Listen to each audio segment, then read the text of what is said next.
case you're unfamiliar, Koans is kind of like a bunch of tutorial tests to teach you pretty much how to do a different language than you're not familiar with.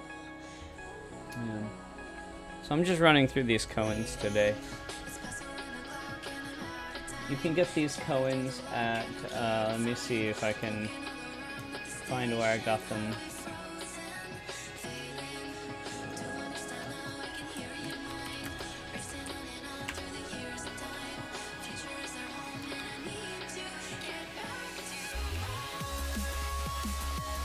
Got them here. Oh, and it's cut off here. Yeah.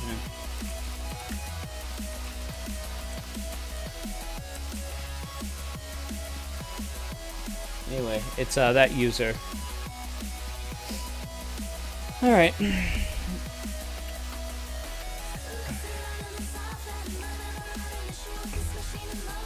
So I did these first two. Expected value and actual value here.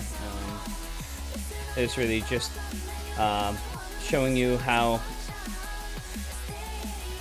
how they work, basically. How the Koans work. So, about let. Let is the keyword.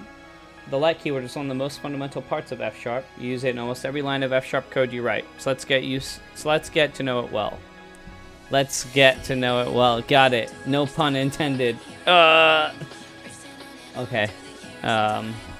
Let's see. So I did the first one here. This was x equals 50. Assert. This assert equality, I think, is like just a function that asserts the results. In FSharp, values are created with let or inferred to have a type, like int for integer values, string for text values, and bool for true or false values. So that makes sense. So I can run this, and it will... Wait. Am I running the right program?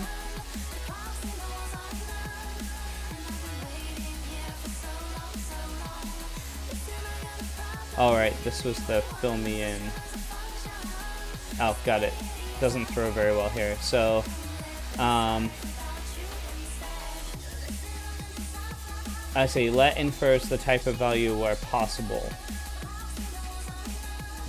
x.getType. This is an int. I see. This should be a string. You can make types explicit. So let xint42 type of x.getType. This is an int. Type of x should be int, right? And type of y should be string. You don't usually need to provide explicit type for annotations for other local variables, but type annotations come in handy as context you'll see later. Basically here, I think they're showing that the types can be inferred, that you don't have to be explicit about them, but that you can be explicit about them if you choose to. Let me just get some tunes here. Here we go. Okay, floats and ints. Depending on your background, you may be surprised to learn that FSharp integers and floating point numbers are different types. It's not a surprise to me, but it is for quite a few people.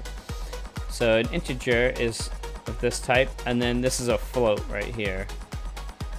So I don't need to modify these, but it's just letting me know that in .NET, which I do know a lot about, ints are often the same thing as floats, but yeah.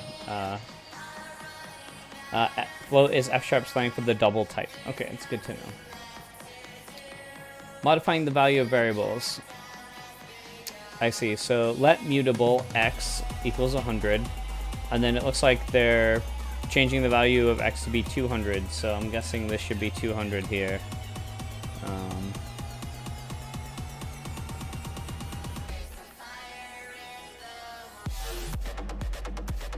You cannot modify. So it looks like you have to add this mutable keyword in front of anything that's mutable. So if I uncomment this, I get a compiler error. Okay, interesting. Although you can't modify immutable values, it is possible to reuse the name of a value in some case using shadowing. Oh, interesting. So I think this will be 100. You can kind of override the results. Yeah, that totally works. Okay. By default, F# is a whitespace sensitive. For functions, this means that the last line of a function is its return value, and the body of a function is denoted by indentation. Oh, I see. Okay. Add x, y equals x plus y. Creating functions with let. So I'm guessing this should be 4. And this should be 7. I noticed that they don't actually show a return type here, which is very interesting. So if I just leave that to be a... yep. So this should be a 7 right here.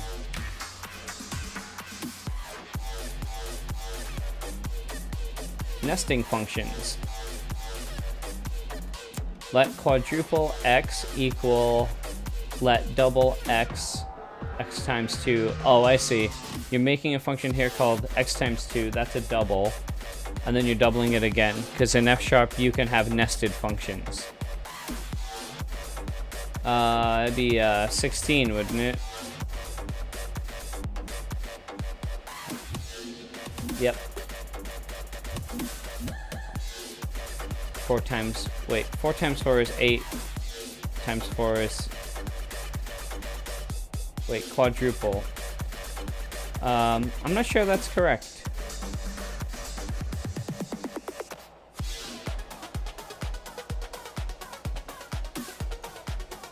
Is that really 16? Yeah, 4 times 4. Oh, quadruple is doubled twice, right? 4 times 4 is 8. And then 8 times 8 is 64 though, shouldn't it be? Okay. I can probably debug into this. So let's see. So if I can probably actually just run this here. Double.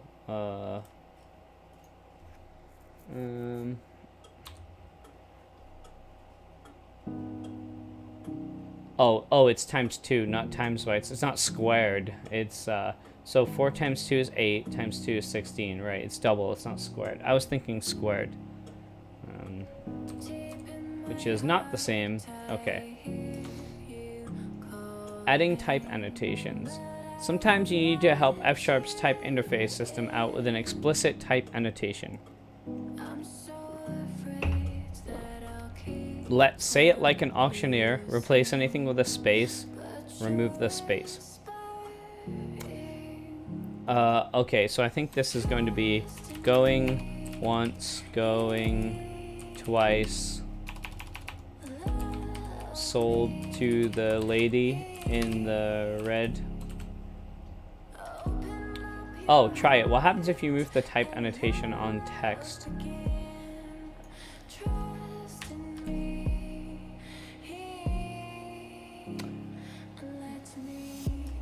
Interesting. Oh, but isn't this the input value?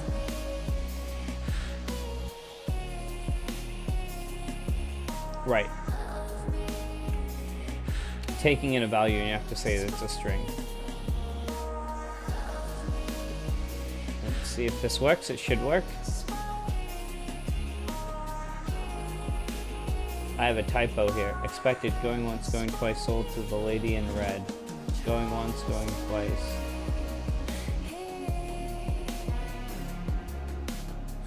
Sold to the lady. Oh, I wrote in the red, but it's in red, yeah.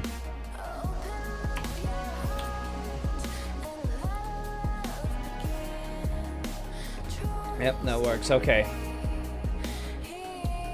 Variables to the parent scope can be accessed. Okay. Let suffix equals 3 exclamations. Caffeinate takes in a string. Exclamate text.trim plus the suffix. Yelled exclamated to upper. And yelled is the result. Let caffeinate. So I think this is going to be hello there. I don't think trim will trim the center space. No, accessing the suffix variable next is known as a closure. Yeah, I know a lot about closures. Yeah, that totally works. Okay.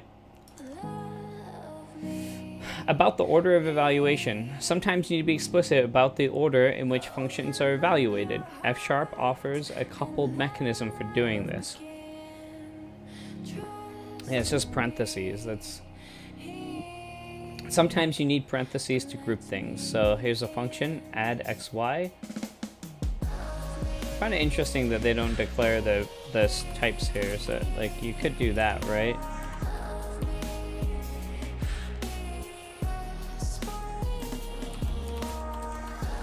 I'm trying to understand how you declare these things. Text. Okay, there's different types of resulting. Let me see. Text colon string. Oh no, text was the variable name. Oh, so it's variable colon type, right? So these could be this, right? Yeah. Okay.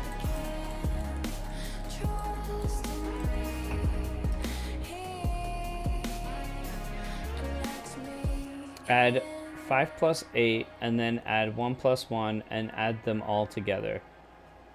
But sometimes the order doesn't actually matter. What happens if you remove the parentheses? It shouldn't matter though, because you're adding them all individually, right? I mean,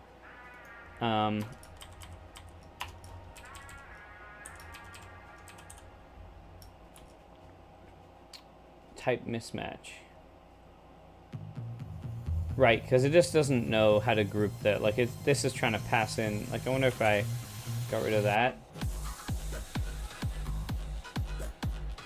Type A, B, C, D does not match type int. Yeah. Okay, so 2 plus 8 is 10, plus 5 is 15.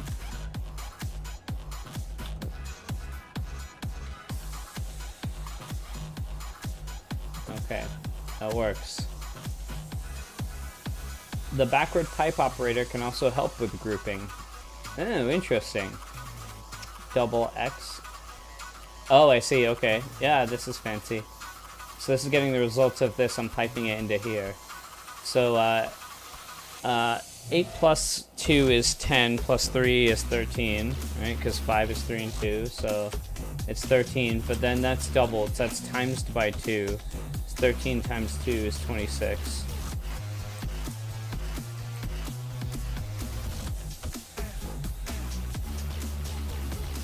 Nice, okay.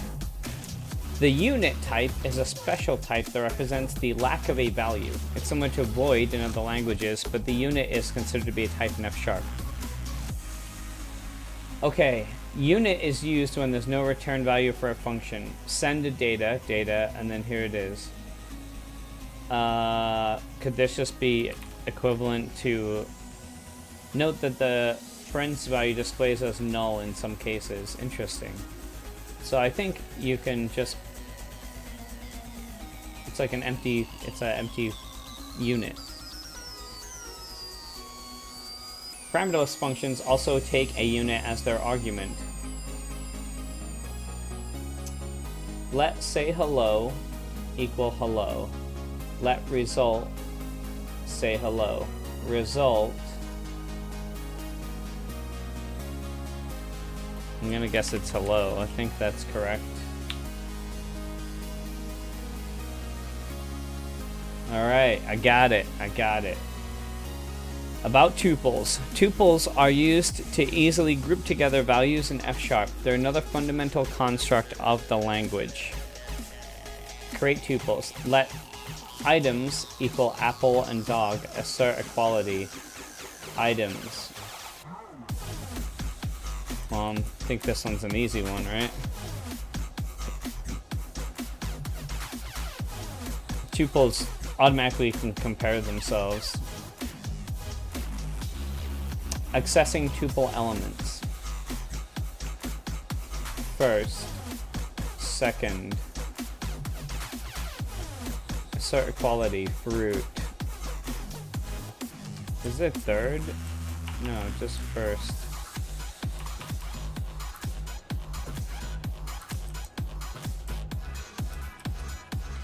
Okay, interesting. So, fruit needs to be apple, and animal needs to be dog. That's an easy one. Accessing tuple elements with pattern matching. First and second are useful in some situations, but they only work with tuples that containing 2 elements. It's usually better to use a technique called pattern matching to access the values of a tuple. Pattern matching works with tuples of any variety, and it allows you to simultaneously break apart the tuple while assigning a name to each of the value. Here is an example. Apple, dog, and Mustang. Let fruit, apple, car equal items. Oh, I see. That's fancy. So, fruit maps to apple, animal maps to car. You can just kind of access them through this like closure system. So, fruit should be apple, animal will be dog, car will be Mustang. And I like how they put the capital M there. Ignoring values with pattern matching. Oh, they're using the underscore syntax here. Okay, so this maps to this. Animal maps to dog. So this should just be dog. Pattern matching is found in many places throughout FSharp, and we'll again revisit it later. Returning multiple values from a function.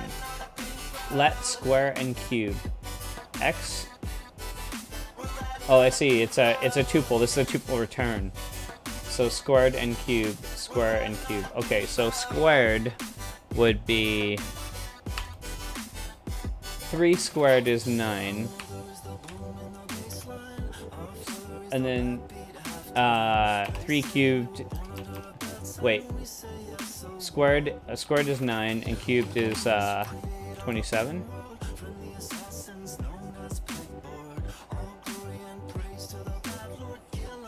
Oh, they've just made these floats, but it doesn't matter. I do believe those are correct. Yeah. Think about it. What is really more important? What is there really more than one return value? What return does the square and cube function return? The truth behind multiple return values.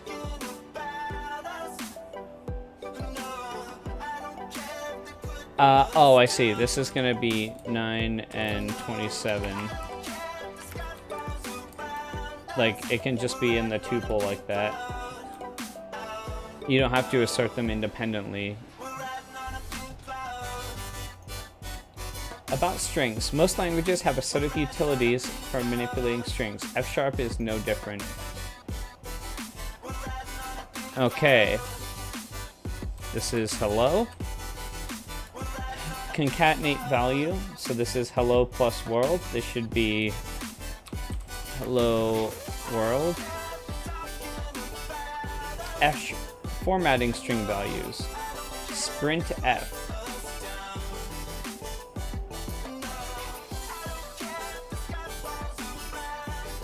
You can use printf to print a standard output.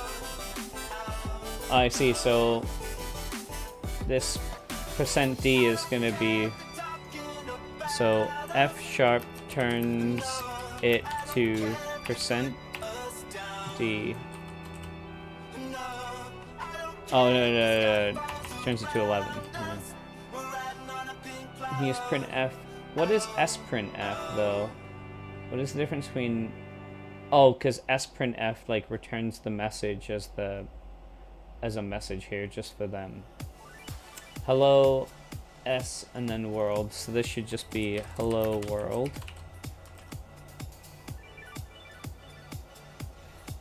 Formatting any other types is as easy as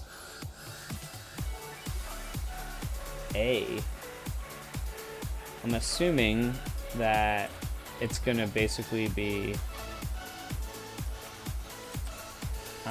1, 2, 3.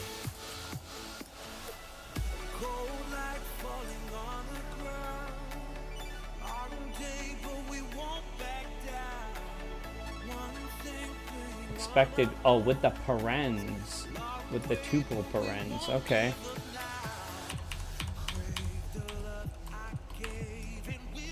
Is F-Sharp's got string interpolation?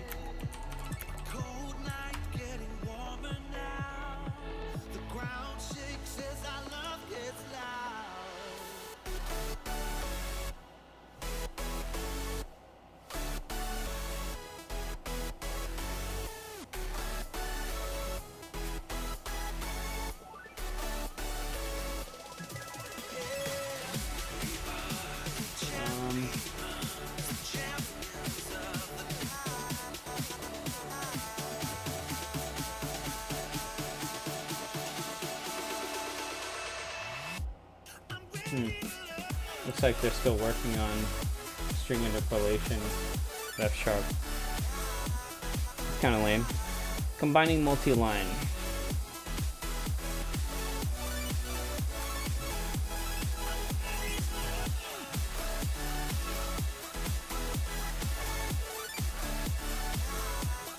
I'm assuming message is going to be just a whole bunch of new line. Oh. It's got spaces in between it. Okay.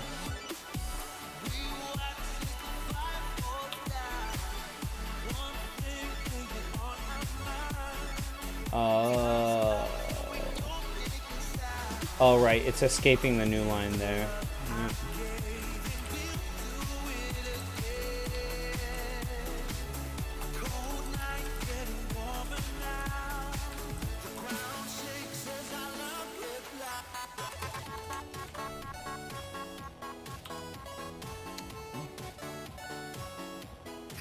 Yeah.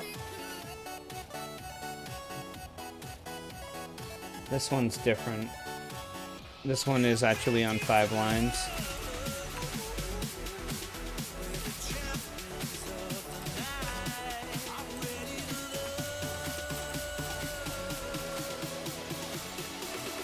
Let's see if that worked.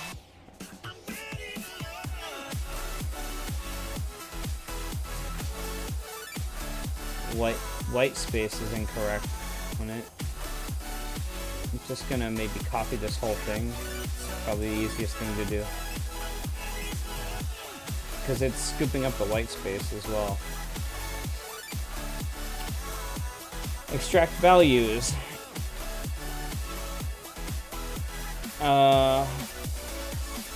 These will be single characters. A single character is denoted by using single quotes, not double quotes. Right, because it's a character. First, H. And this will probably be 4, 1, 2, 3, 4. Had a brain fart for a second then. Alright. 1, 2, 3, 4. Yep. Apply what you've learned. Fill in the function below to make sure the assert passes. Get fun facts.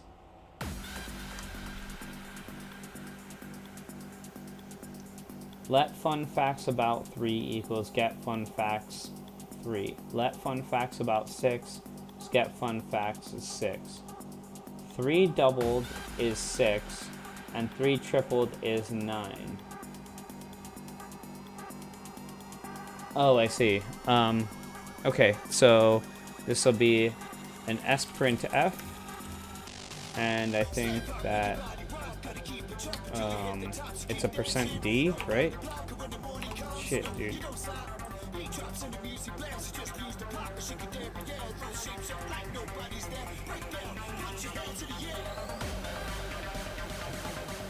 I'm just gonna copy this whole word for a minute, and then I'll fill it in. So 3 doubled is 6, and 3 tripled is 9. So this needs to be like %d, maybe? 3 doubled is 6, and 3 tripled is 9.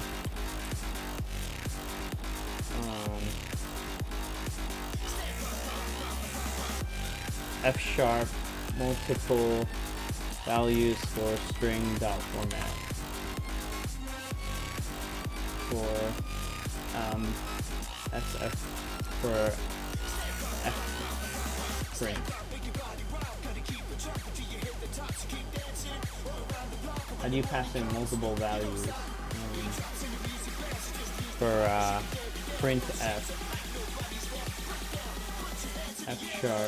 multiple values, or arguments, probably, arguments.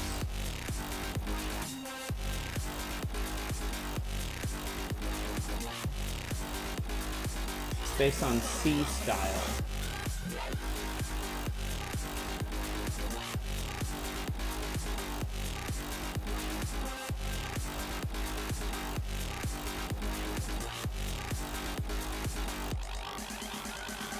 Oh wait, that's a type.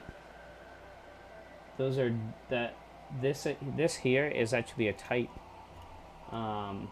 So these are all %i's, I think. Okay, perhaps. So x doubled is x times 2.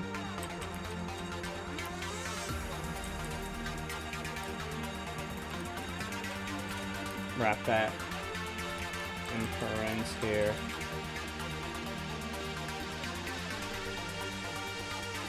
Oh, what did this use up here? This used a message.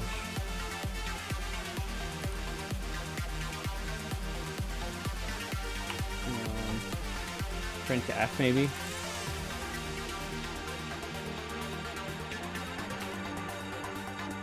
Print FN.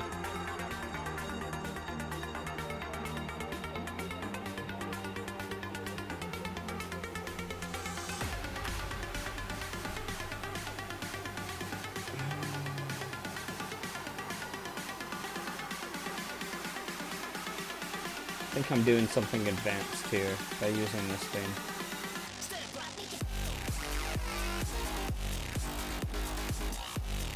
Oh, I think I know how to do it.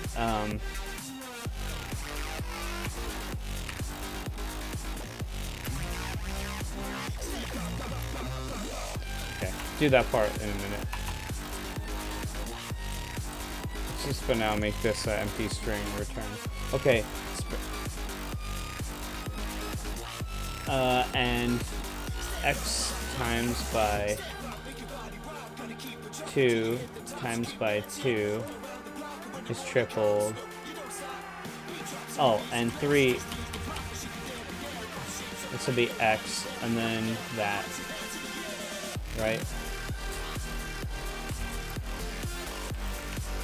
So let message equal that, and then message dot toString. This should be a... Oh.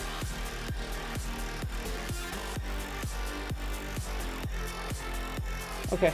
I think actually then I don't need this.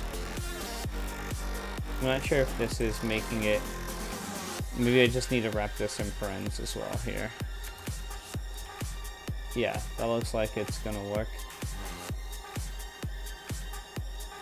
Let's see what happens.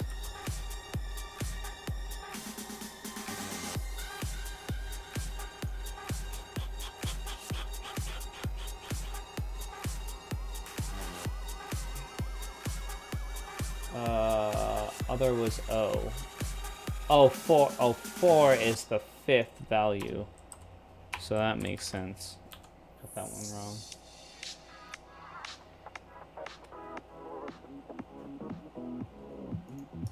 Three doubled is 6, and 3 tripled is... Oh, right.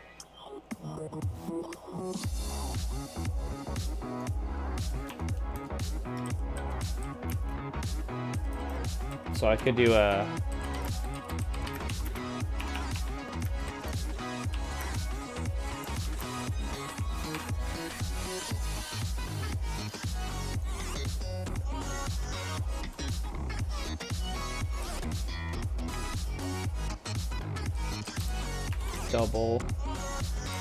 double x. should be separated by spaces. That? We did a double-double before.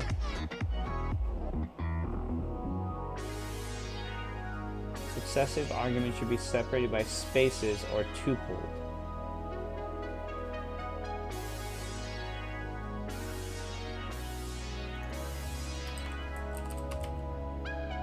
They did it here. Wait a minute. Let double x equal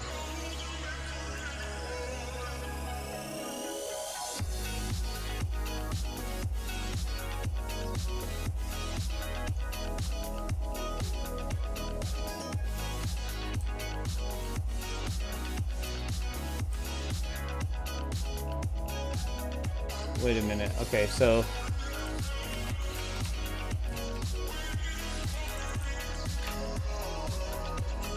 successive arguments should be separated by spaces or tuples.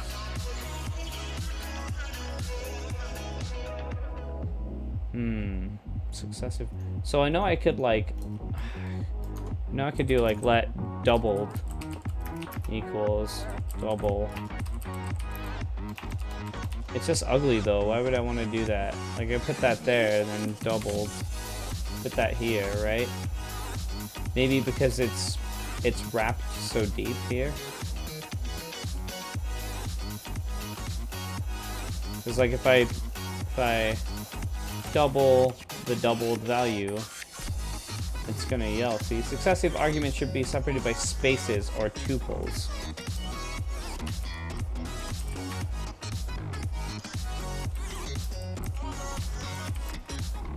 Successive arguments should be separated by spaces.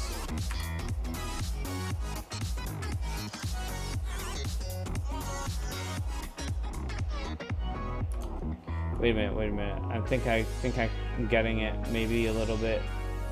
So if I just wrap all of these, I think that it's going to be okay. It's just that these could be construed as like a multiplication. Yeah. Okay. So double x, and this is double x, right? So 3 doubled is 6 and 3 tripled is 9. So I made a doubled function that just wait, doubling is not squaring, it's doubling. So multiply by 2. So double x is passed in, and so this will return 6 because 3 times 2 is 6. And then this will return 6, and 6 times, wait, 3 times 2 is 6. Oh, and 3 tripled, right, is 9. 3 times 2 is 6. 3 times 3 is 9. I think this is going to end up being 12, right?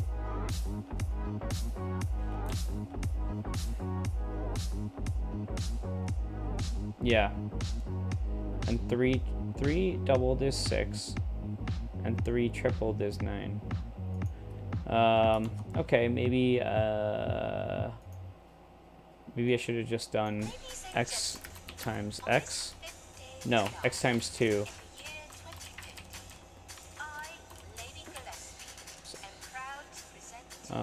X times 2, and then this will be x times 3. Right, because we're doubling the double. That was half the problem there, I think.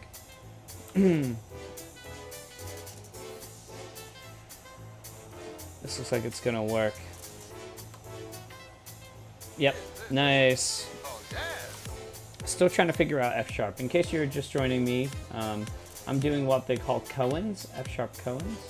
Essentially, they're just like little quizzes to help you learn programming.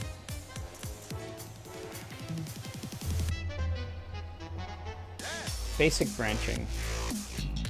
Branching is used to tell a program to conditionally perform an operation. Let is even x. If x modo 2, then it's even, else it's odd. Okay.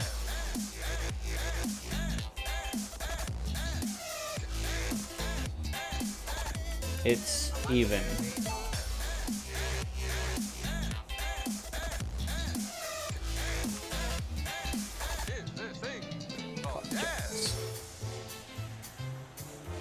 If statement return values. In languages like C#, if statements do not yield a result, they can only cause side effects.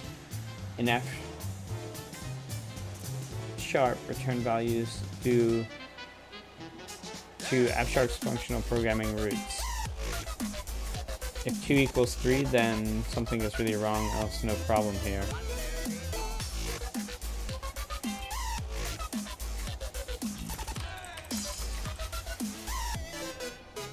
Right, you can't return a null. That's basically what this is trying to say.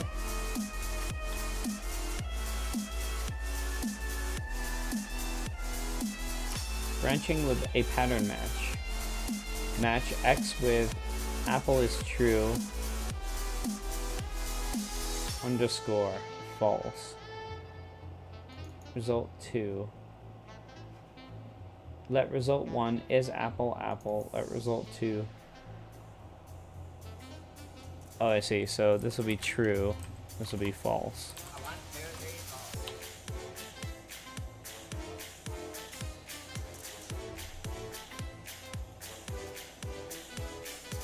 Using tuples with if statements quickly becomes clumsy.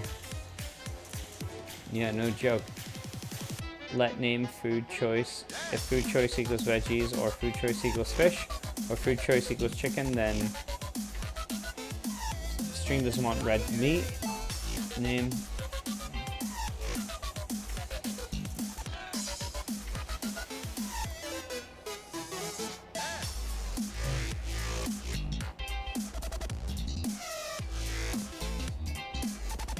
This one's easy.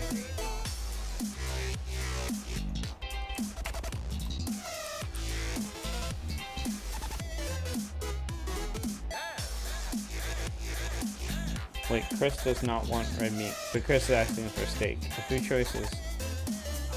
Alright, yeah. Copied the wrong string. This one. Chris wants some steak.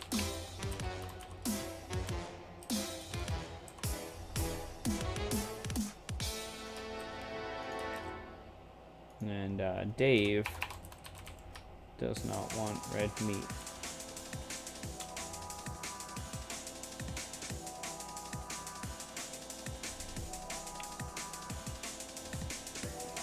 Pattern matching is nicer.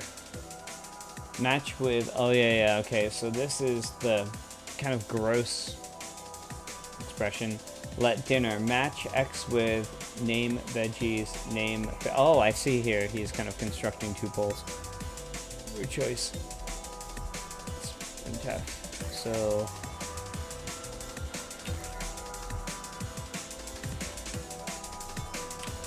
Bob with his fish.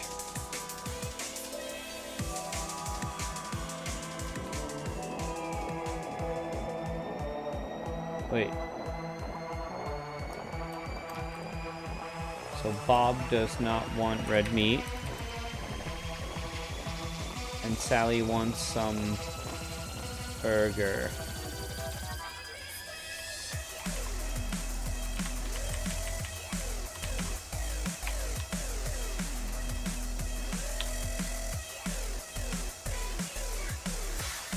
Nice.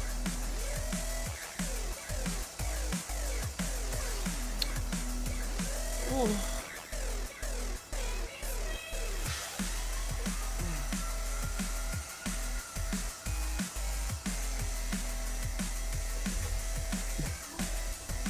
Creating lists. Lists are important building blocks that you will use frequently in FSharp programming. Where are we here? Oh, we're only about a third of the way through. They're used to group arbitrary large sequence of values. Very common to store values in a list and perform operations across each value in the list. The list data type in F# is a singly linked list. So indexing elements is ON.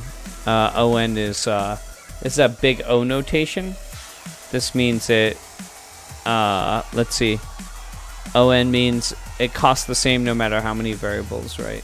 O1 means it costs 1 for each value. Linked lists. Linked list is a linear collection of elements called nodes pointing to the next node by means of a pointer. Group nodes together to use a sequence.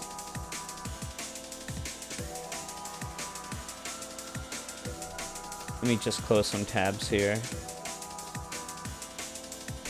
Okay.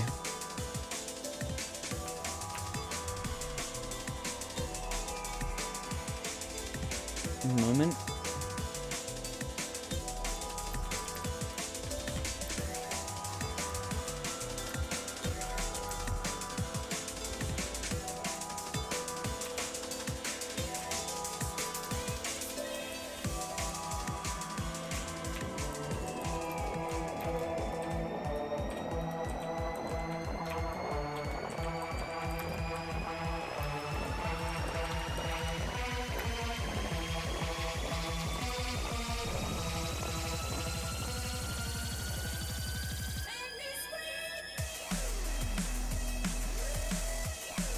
Okay, sorry, give me a minute.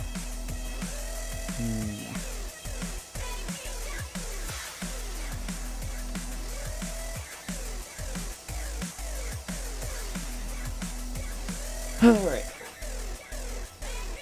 Head will be apple, tail will be peach, length will be 4.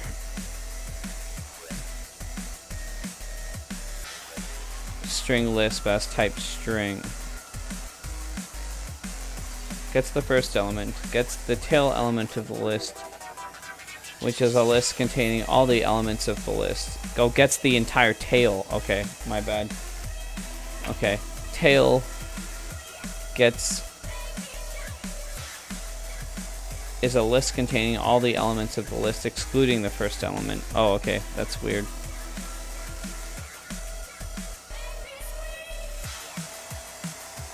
Interesting. Okay, so this should be what? Pear, grape, and peach.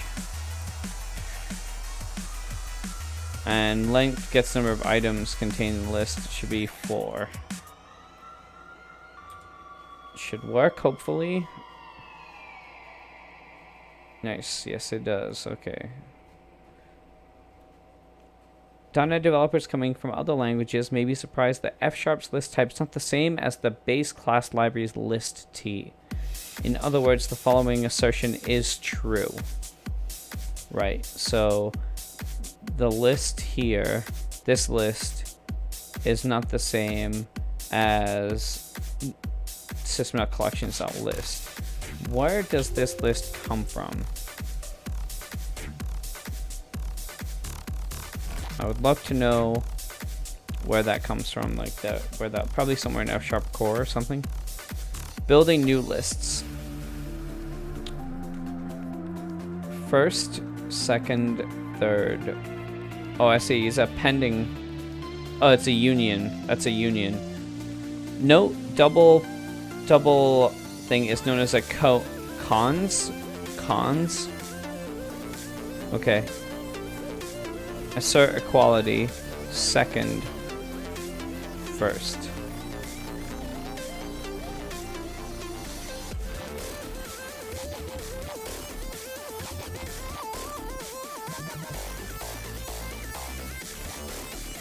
String list. Maybe these just need to be in list themselves.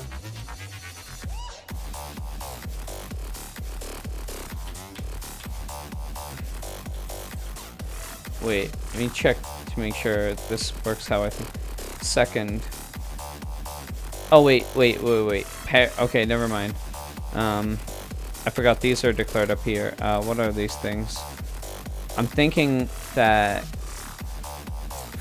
first is this list, and I'm thinking maybe this could append to that list, like, but considering everything's immutable, it's gonna make a new one. Is that correct, I wonder? Second.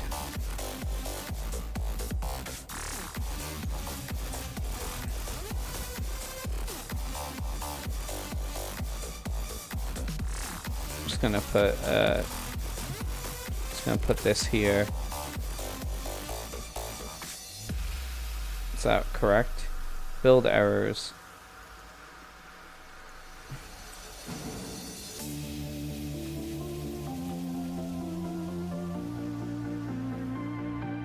Grape, peach, and pear. Expected pear, grape, and peach. Expected pear. Oh, right, because this came first. And I put it at the end.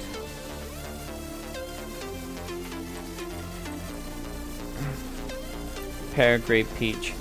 That makes sense. The first one here is just grape and peach. I think what this is trying to display is that because these things are immutable, a new one is made every time. So what would happen if you uncomment this? Well, I don't think it's going to work because it's an immutable data structure.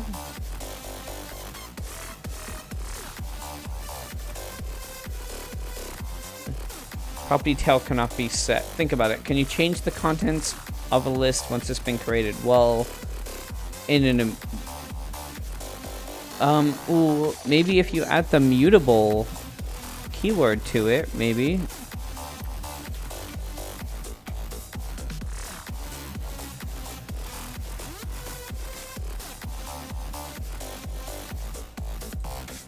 Maybe not. Concatenating lists.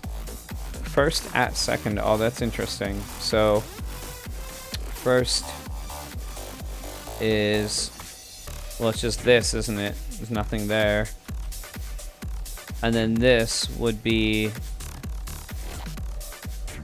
this concatenated with peach, right? Think about it. In general, what performs better for building lists? Double colon or at? Probably the double colon. There's no way to modify the first in the above example. It's immutable. With that in mind, what does the at function have to do in order to append the peach to the first to create the second? Well, it has to allocate a whole new array and then put the new items. It has to allocate a new list with the additional space to accommodate the other items, and then make a whole new list and put both in, right? Or link them together because they're linked lists, right? It could link the other list to the first list because they're linked lists. I'm not quite sure. There's no way to creating lists with a range. It would be good if these, maybe there are answers somewhere here. Getting the whole output. No, I don't think there are. I think it just has to link the last element to the next, to this array, right? It just links the two arrays together. I think that's what it actually does.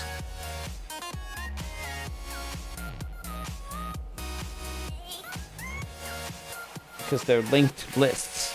They're not regular lists. Okay. Head will probably be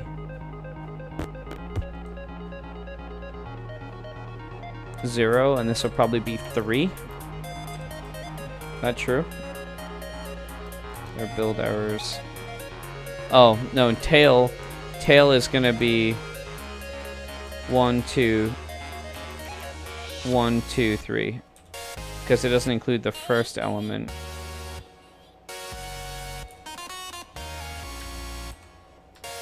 I don't like that they're semicolon separated. That's really annoying. expected a fourth value.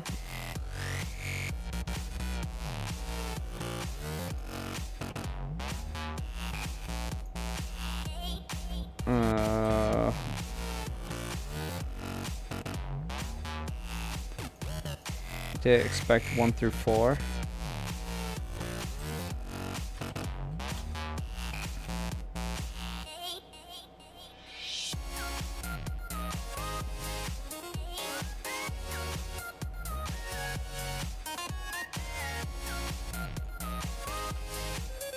Can I just do this right here? Length dot 4.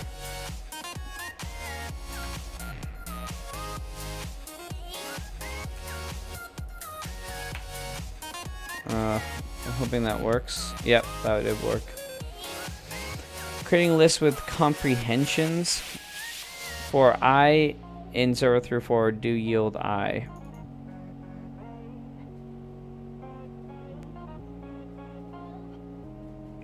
For each I in 0 through 4 do yield I. This is a sequence.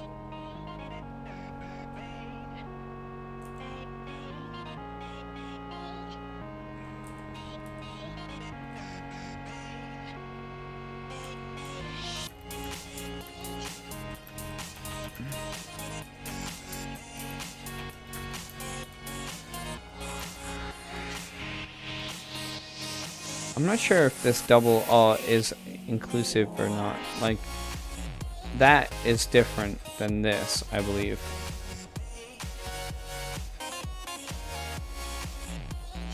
No, it looks like it worked.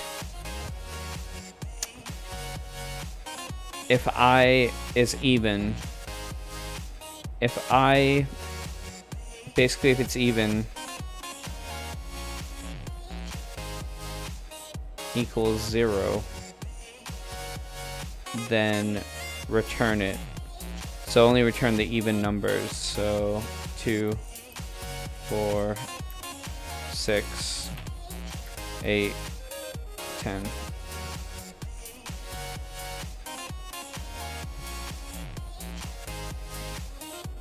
This is 0. 0 needs to be a 0 in there.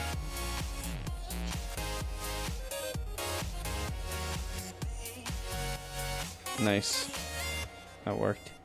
Transforming lists with map. This is more of like the kind of stuff I care about with functional programming. So square is x times x. Original versus the result. Let result square original. Original is let's see. What is original? 0, 1, 2, 3, 4, 5, right? Let's just make sure I have that before I continue. Yep. Okay. All these squared. Well, 0 times 0 is still 0. 1 times 1 is 1. 2 times 2 is 4. 3 times 3 is 9. 4 times 4 is 16. 5 times 5 is 25. I believe. Filtering lists with filter. Let x is even. List.filter. So this should be, the original is still this. Result is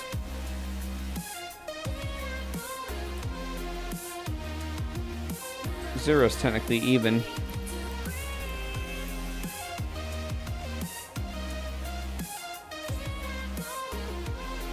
Wait. 1, no, 2, 4. Dividing lists with partition is odd, not.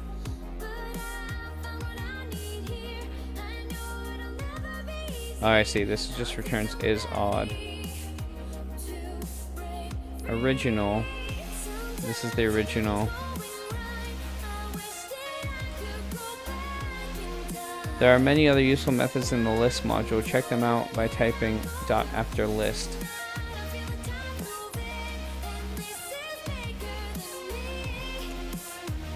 Okay, so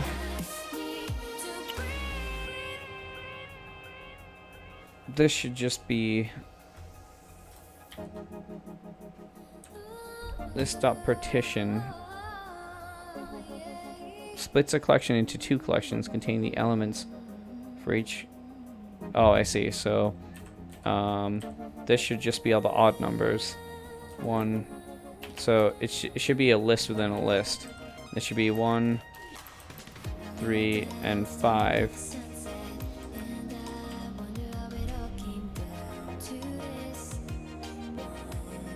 That has a type A list.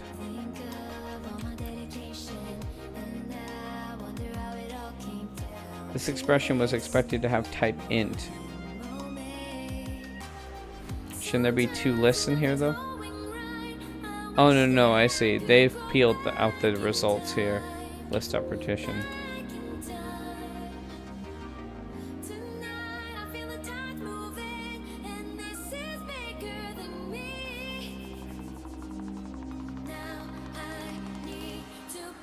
Predicate. So result 2. Okay, so result 1. This should be the odd ones. 1, 3, 5, 0, 2, 4.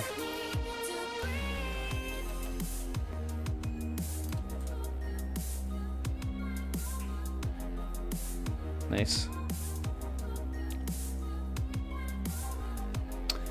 About pipelining. The forward pipe operator is one of the most commonly used symbols in F# programming. You can use it to combine operations on lists and other data structures in a readable way. Let square equal x times x is even what is that? Modal? It's a modulo, I think. One square even numbers with separate statements. One way to combine the operations is to use separate statements. However, this can be clumsy since you have to name each result.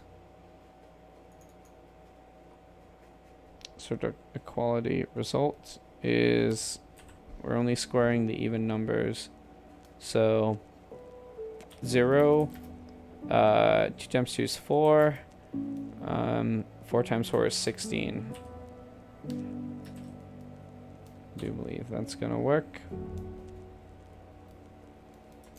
Square even numbers with parens. You can avoid the problem by using parens to pass the result of one function to another. Yep. So this result is even. It's the same as this one, isn't it? It's the same operation, I think.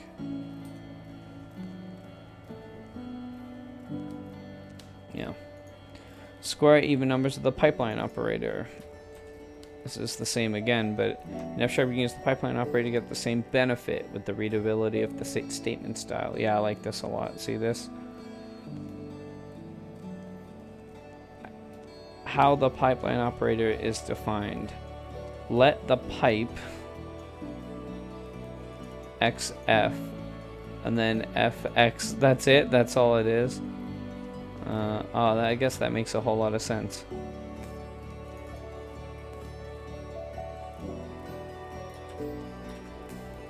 That's cool. The pipe is actually just a function. About arrays. Like lists, arrays are another basic container type in F#. Okay, so arrays, not linked lists. Arrays. Let fruits. Apple. These are more my style. I know a lot about arrays than linked lists. Arrays are .NET arrays. Oh, okay. Yeah, fruits.getType. System.array.create instance type of string like it's an array type. Unlike lists, arrays in F# are the standard .NET arrays that you're used to, even if you're coming from another .NET language. Okay, that's cool. Arrays are mutable. Yep. Kind of figured as much. That really sucks, actually. The arrays are mutable in F#? Seems weird. So, This should be apple and peach. Then if they are immutable, you can create arrays with comprehensions. It's even numbers only.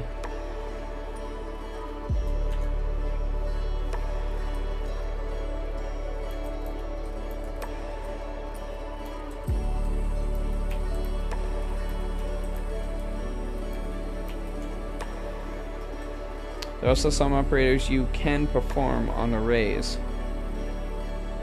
Cube, x times x times x, and original. So original is 0, 1, 2, 3, 4, and 5. And let's see, my memory can work with me. 0. 1 times 1 times 1 is still 1. 2 times 2 is 4. 4 times 2 is 16. 4 times 2 is 8. I don't know what I was about to say there. 3 times 3 is 9. 9 times 3 is 27. 4 times 4 is 16. 16 times 4 is 64. Right, because 16 times 2 is 32, and times that by again is, I believe that's correct. 5 times 5 is 25. 25 times 5 is 125, I believe. Could be wrong there. I think I got all those. Man, look at me. Math wizard. Just kidding. While looping. While it's more common in FSharp to use sequence, list, or array modules to perform looping operations, you can still fall back on traditional imperative looping techniques that you may be familiar with. Let values 0 through 10, mutable sum 0. For value and values, do sum mutate this value sum equals sum times value.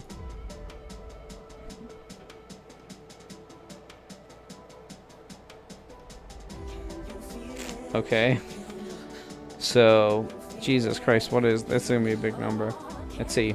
0 plus 1 is 1, plus 2 is 3, plus 3 is 6, plus 4 is 10, plus 5 is 15, plus 6 is 21, plus 7 is 28, plus 8 is 36, plus 9 is 45,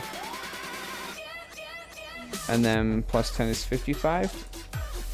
Am I correct? Yeah! Looping with expressions. Okay. I equals 1, 2, 5. Oh, that's cool. That's actually really cool. 1, 2, 5. I didn't know that was a thing. Okay. Sum plus I. 1 plus for I equals 1, 2, 5.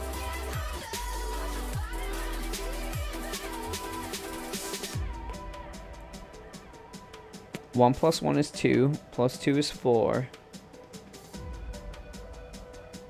plus 3 is 7, plus 4 is 11, plus 5 is 16, 16,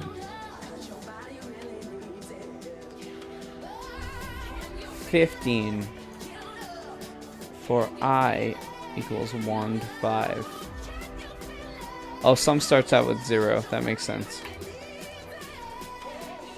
Looping with while. Let mutable sum equals 1. While sum to 10. Oh my god, no. This is so bad. Okay. Looping with while. Oh my god, I hate this so much. While sum is less than 10. mutate sum to be sum plus sum. So 1 plus 1 is 2. Plus 2 plus 2 is 4. 4 plus 4 is 8. 8 plus 8 is 16. It breaks out at 16. Is that what you're trying to tell me? Alright. Defining lambdas.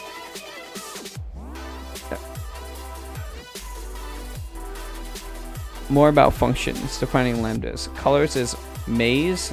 I'm blue. Echo colors. List.map. Function.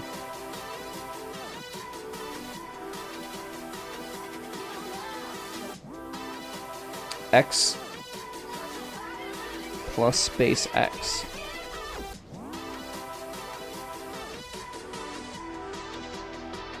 Maze, maze, blue, blue. Is that what that is?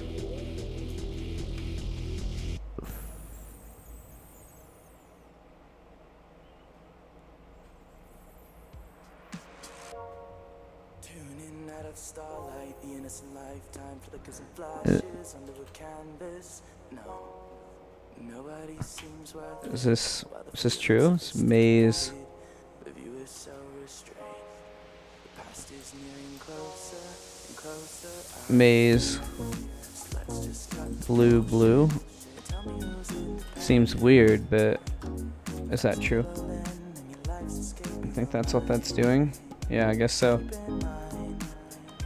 Functions that return functions. A neat functional programming trick is to create a function that return other functions.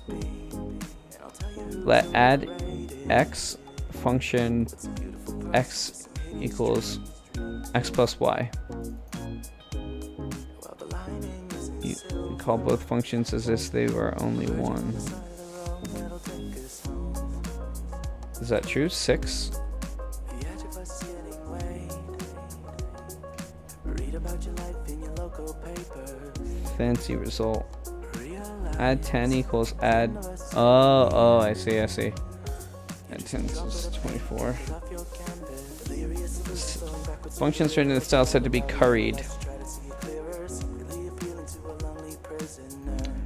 I'd love to know some of the use cases of that. By default, the above technique is common enough that FSharp actually supports this by default. In other words, functions are automatically curried. Oh, snap. This is actually pretty cool. So add 7.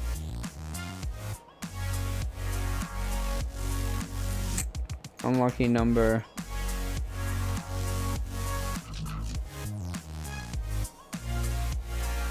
$13. 7.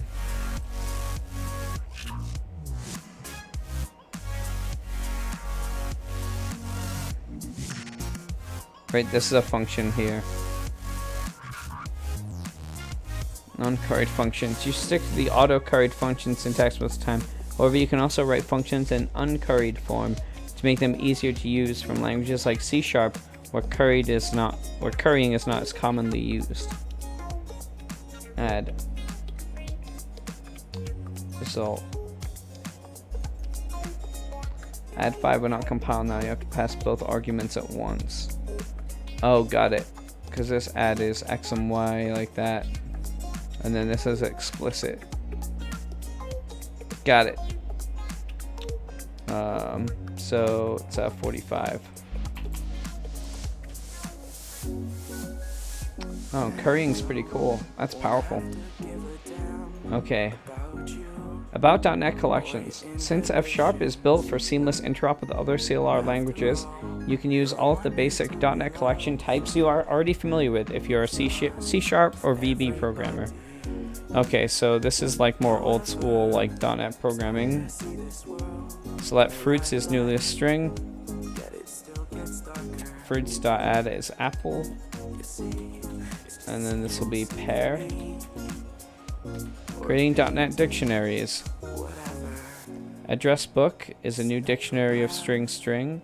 I will add key of Chris and a value of Ann Arbor. Skills master is the key. London is the value. So Chris is Ann arbor. And skills matter is London. You use combinators with .NET types. Address book is new dictionary string. Same setup. Let verbose book equal address book, which is this thing above. And then map key value pair name s is city s. I see. We're mapping it to a string that's name, and then city is the value. And then we're piping that out to an array. Sequence in FSharp is an alias for .NET's IEnumerable type. Okay, so this should be name colon Chris city colon and arbor, and then this should probably be name colon skills matter colon,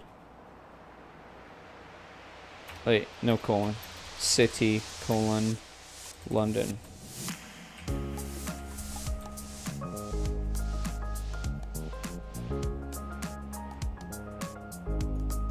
Skipping elements. It's should be 2, right? 0 and 1 are the 2 we skipped.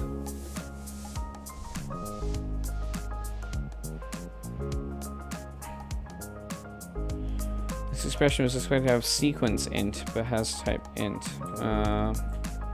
2, maybe in the...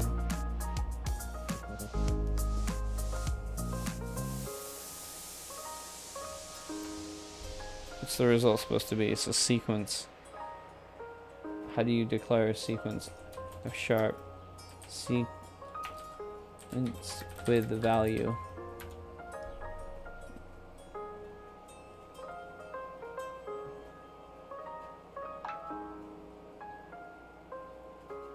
How do you declare this here? A sequence of int.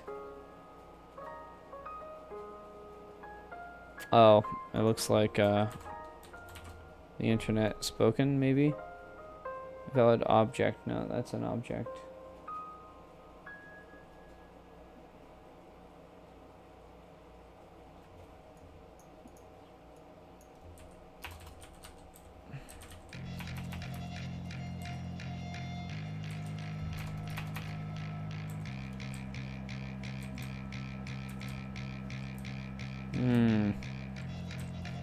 How do I declare that?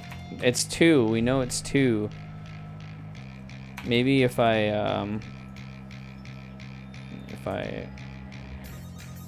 bump over the results in debugger, maybe it's can see what it looks like.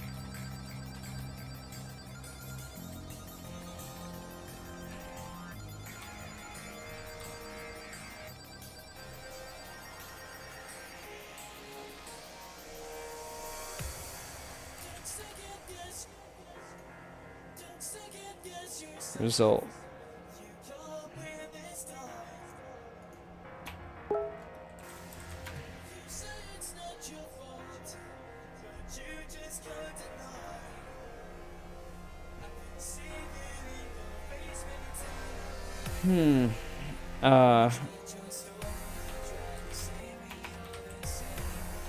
Yield 2 maybe?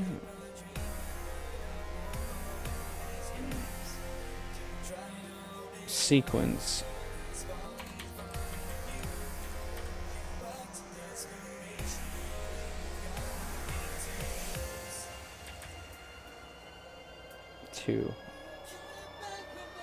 FSharp, how do I do a sequence with, maybe I can just put it in a list instead.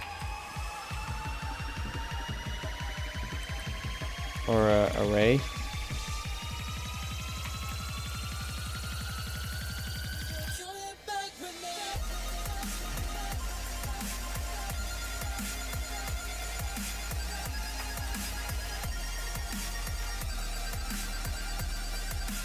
Could do that, I suppose.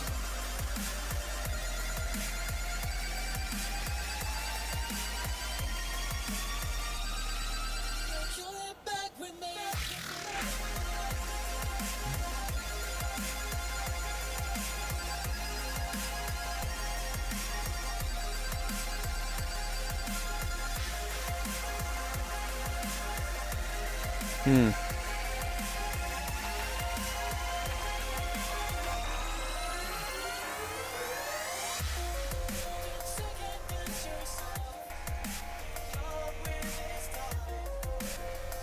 I don't think this one works.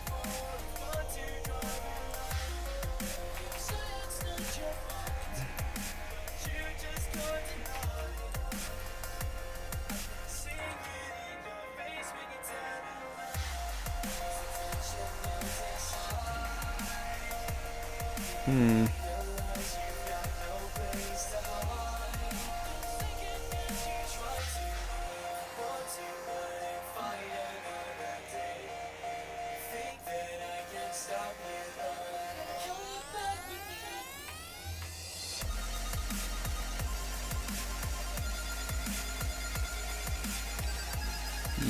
There should be another.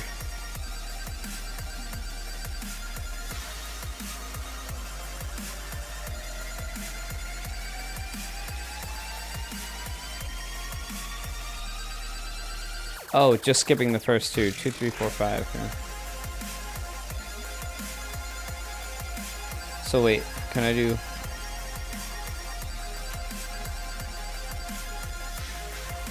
That should work.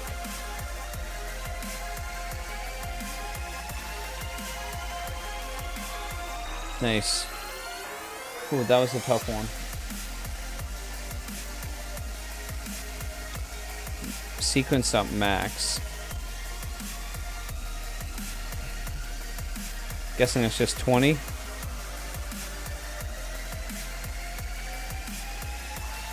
Find the max using a condition. Get names by length. Oh, this is like the one with the longest name. Max by.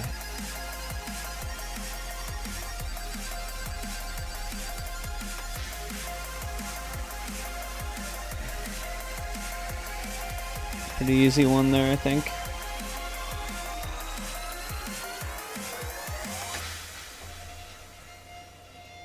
Okay, here we go. Apply your knowledge. Below is a list of comma-separated data about Microsoft's stock price during the March of 2012. Without modifying the list, programmatically find the day with the greatest variance between opening and closing price. The following functions may be of use.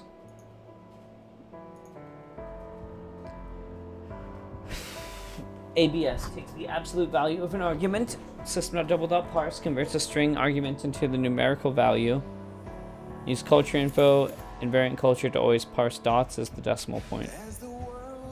The following function will convert a comma-separated string into an array of the column values. Okay, there's a lot of hints there. So I think...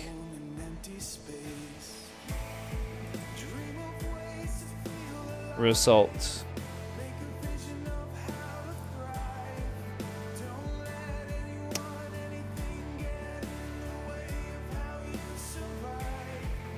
You got the answer correct. Feel free to ask an extra Koan members here to write the test yourself along the way. Result. Assert quality 2012-313. Well, that's the date. Okay. Okay. Date, open, high, low, close, volume, adjust, close. I see.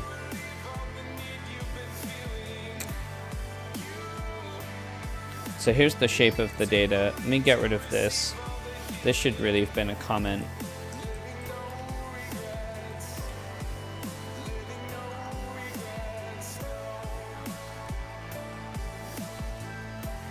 Stock data.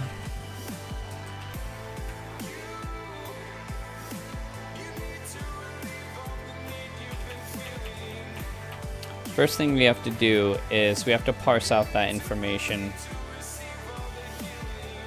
So I want to sequence.map.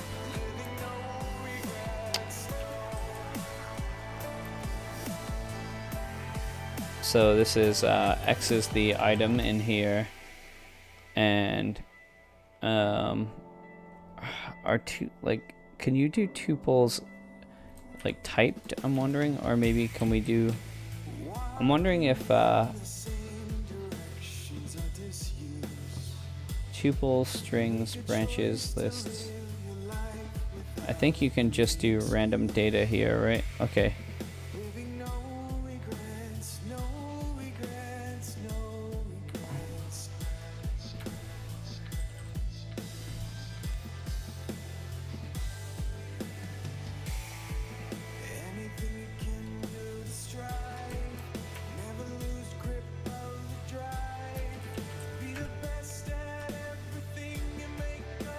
Records must have, I think record types are here.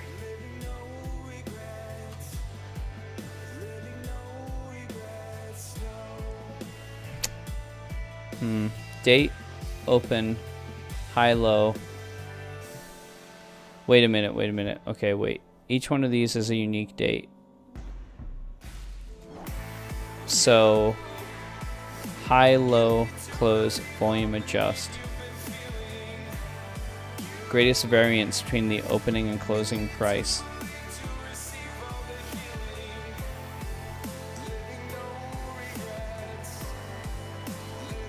I really want to parse out these comma separated values first.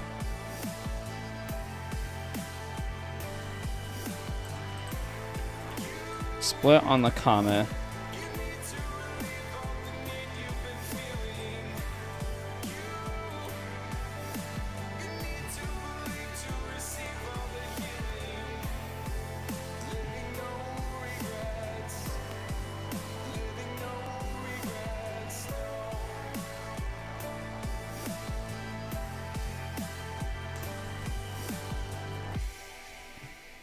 Split on the comma.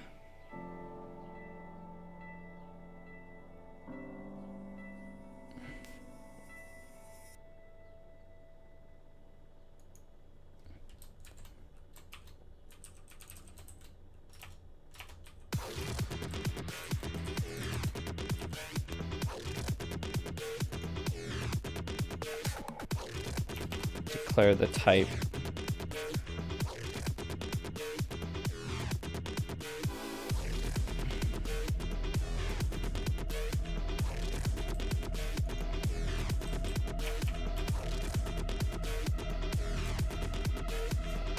Okay.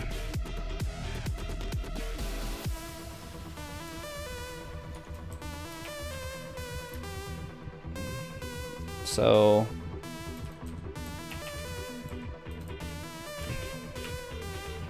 now we have an array of comma separated stuff, right? And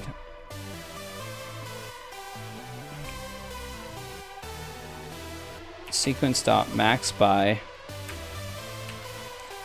I get it now. Okay, so date open. What is open? Oh, the open, right? But we just want the variance. Find the day with the greatest variance between the opening and closing price. So high and low don't matter. So open and close.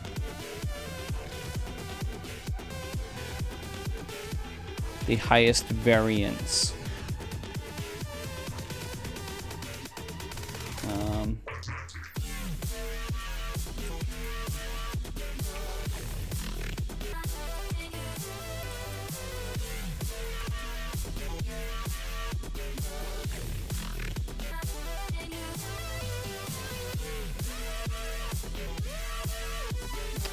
Right, that's where the ABS comes in. So ABS, the absolute value between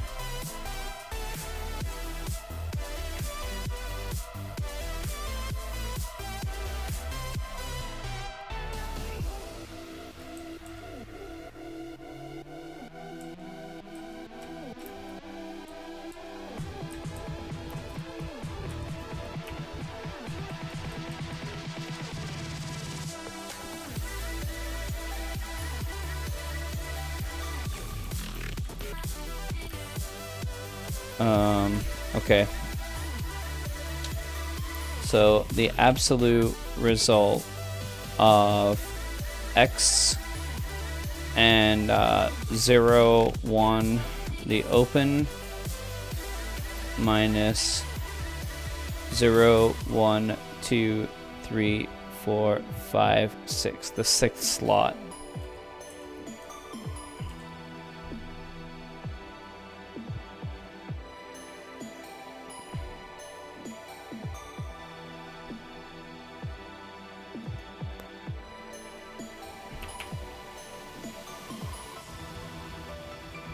The value is not a function and cannot be applied.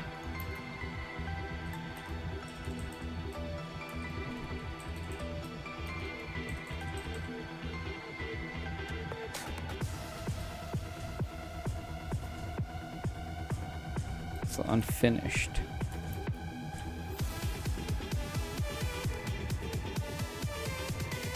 This value is not a function.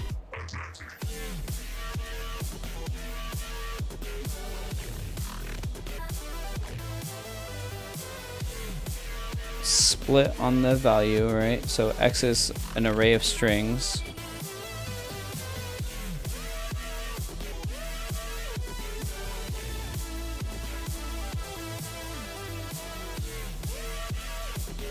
About arrays. Oh, you gotta have a dot. Interesting. Very weird. Why do you have to have the dot? That's really strange. Okay, 0, and then this should be .6.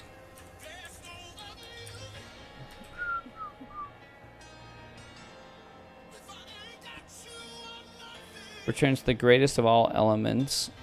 The sequence string does not support the. Oh, right. Double dot parse.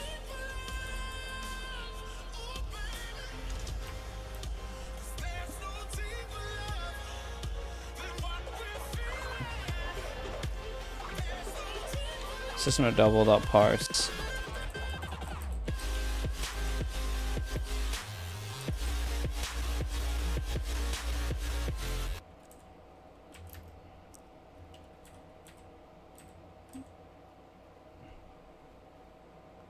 Always use culture and variant culture to parse.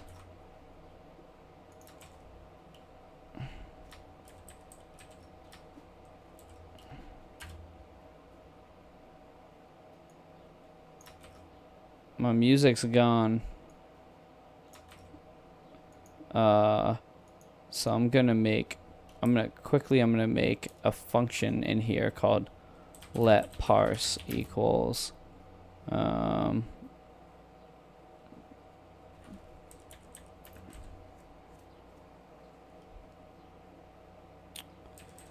this will take an this will do assessment.double.parse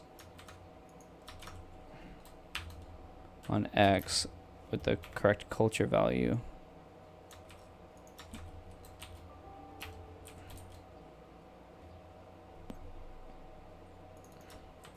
That way I don't have to have this all this gross code in here.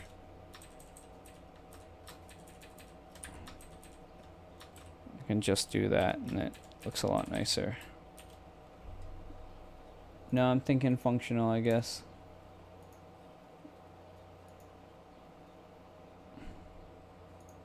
And then the result needs to be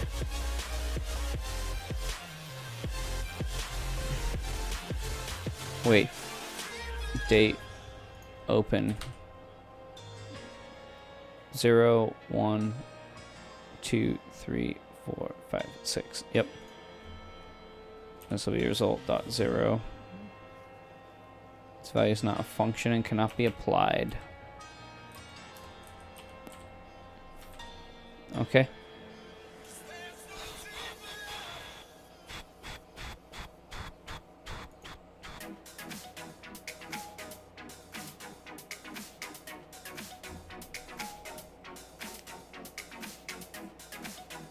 Nice.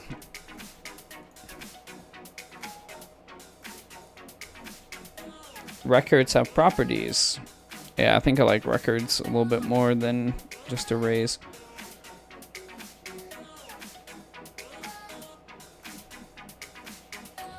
Mario. Lomer. Create existing record. Mario.name. Luigi is Mario with name Luigi. Oh, that is very cool. That's like inheritance kind of a thing.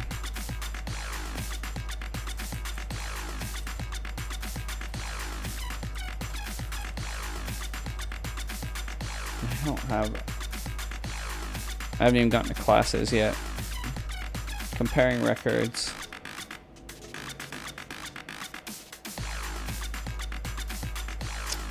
Green Koopa is Koopa Soldier. Bowser is Bowser Kidnapper.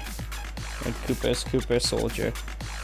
If Green Koopa equals Red Koopa, then all the Koopas are pretty much all the same, which is true. Else maybe one can fly. Koopa comparison. Assuming that record types can automatically do equality.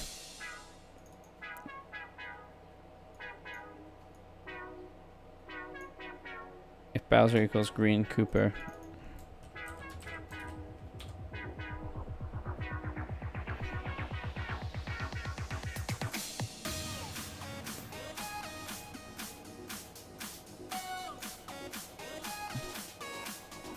Mario.name.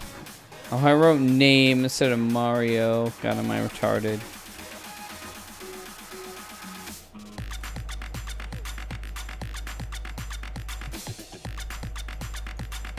You can pattern match against records.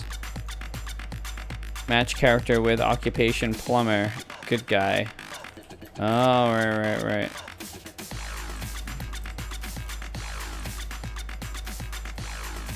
Right, pattern matching seems to make a lot of sense here.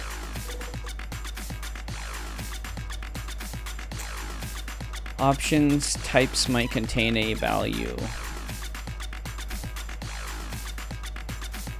Some value, some 10. Some value is some.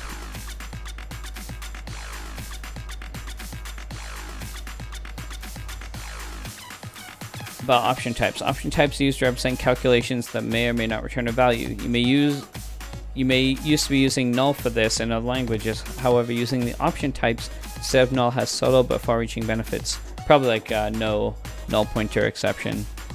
Is some. True. Is none. False. Value is 10, right? No value is none. Is some false? Is none true? Assert dot throws. No reference exception?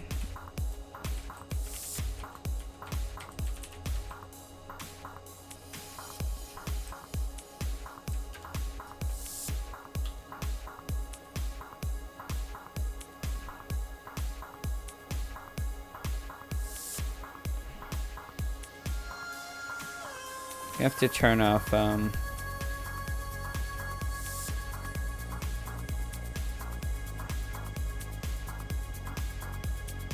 have to go in the exception window, turn off exceptions. There we go.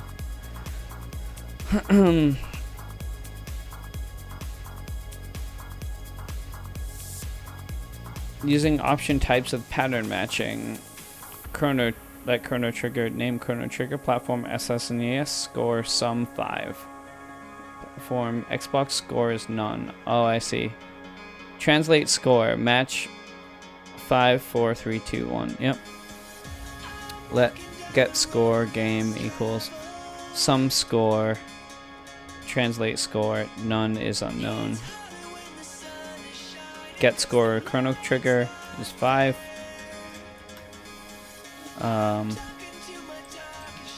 Sum 5. Get score Chrono Trigger. What's get score return?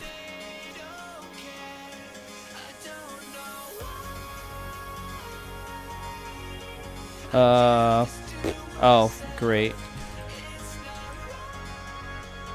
Alright, just great. And then this will be unknown.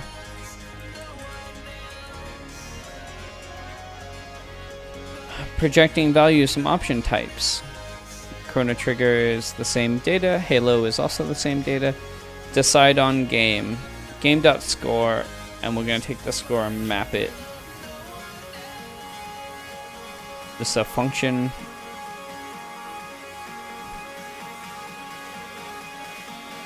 Decide on Chrono Trigger.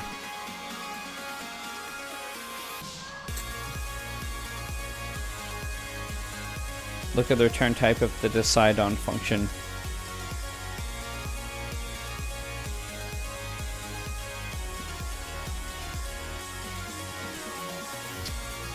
Fun score. If score greater than 3, then play it.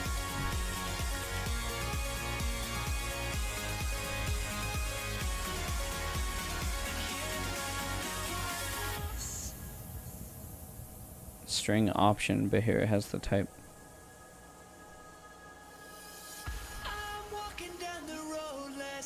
String option is the return. It's harder when the sun is shining, 'cause the light's not fair. I'm talking to my darkest shadows. This love is do or die, but they don't care. I don't know why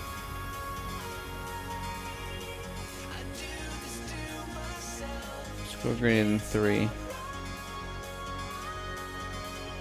But I can't love no one else, no one else.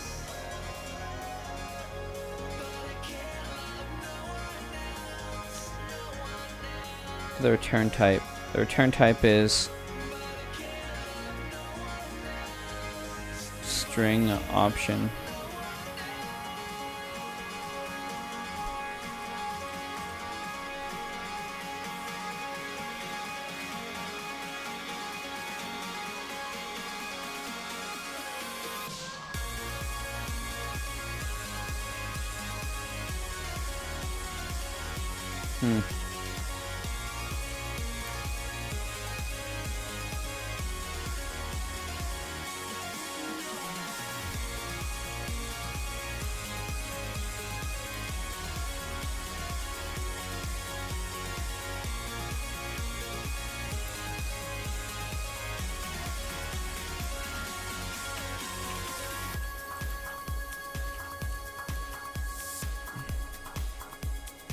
Think that'll work?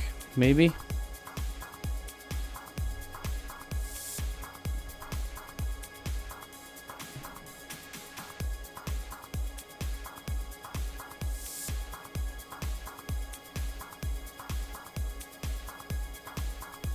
That's weird. Expected null.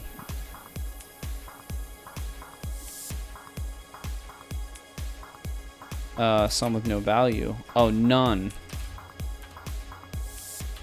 Because Halo has no value, right?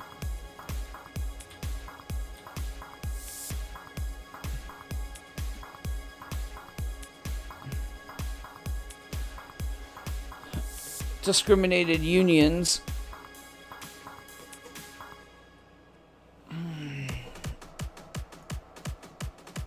I think that might be it for now. I'm kind of tired. Discriminated unions are represented data that can be one of a fixed number of cases. To start off, you can think of them as like much more powerful version of enums in other languages.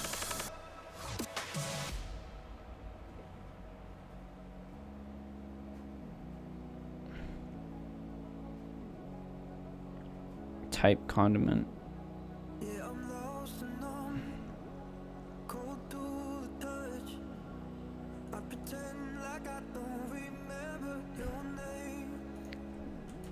What does happen?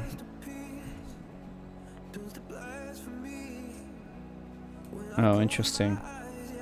Let choice mustard.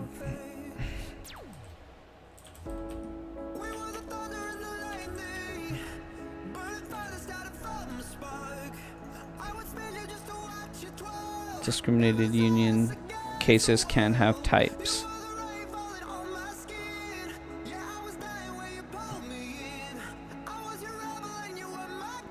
Oh, I'm so close. Modules, classes. Wow, that one's got a lot of stuff. Filtering.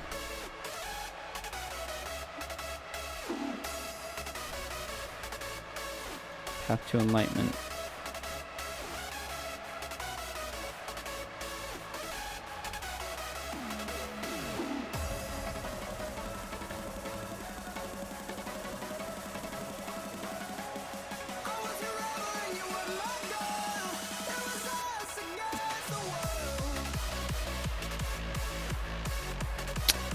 Well, I'm going to log out for now, but you all have a great afternoon. Take care. Bye.